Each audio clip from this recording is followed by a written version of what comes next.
மயிலாடுதுறை அரசு பெரியார் மருத்துவமனையின் அவல நிலையை கண்டித்து பாட்டாளி மக்கள் கட்சியினர் கண்டன ஆர்ப்பாட்டத்தில் ஈடுபட்டனர்.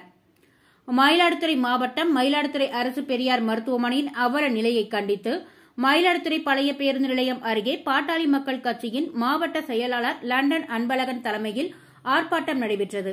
மயிலாடுதுறை அரசு பெரியார் மருத்துவமனை தாலுகா மருத்துவமனையில் இருந்து தற்பொழுது மாவட்ட தலைமை மருத்துவமனையாக தரம் உயர்ந்த போதிலும் நகர்ப்புறம் மற்றும் கிராமப்புறங்களில் இருந்து வரும் ஏழை எளிய மற்றும் நடுத்தர மக்கள் மருத்துவமனையில் சிகிச்சை பெற போதுமான மருத்துவர்களும் செவிலியர்களும் இல்லாத நிலை. மேலும் மருத்துவ உபகரணங்களும் மருந்து மாத்திரைகளும் பற்றாக்குறையாக உள்ளது.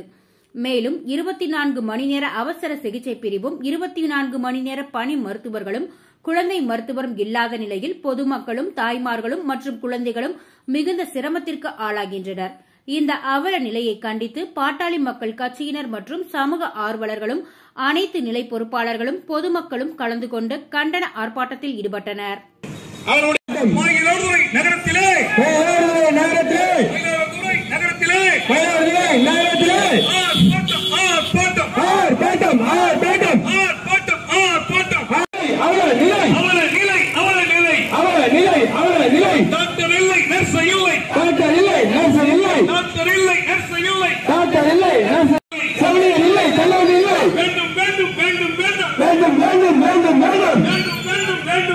வேண்டும்